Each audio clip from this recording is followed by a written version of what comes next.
This is AMS Protractor Tips and Tricks. In this video, I'm going to walk you through how to merge contacts if you have a duplicate. Duplicates occur for many different reasons, and it is best practice to merge any duplicates you have. This makes sure that all of your customer information is correct, and you have a complete list of service history for all of their vehicles in one spot. For this example, I have accidentally entered a second contact for John Smith with a new vehicle he brought in. I realized this after the fact and want to merge this new vehicle and contact with the correct John Smith contact entry.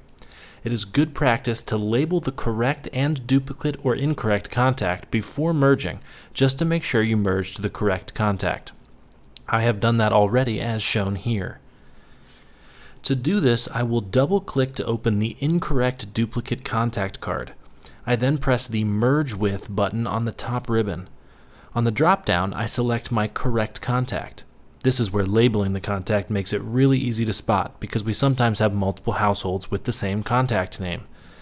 I labeled the correct contact with Correct, so I know I am merging the information and vehicles to the original contact.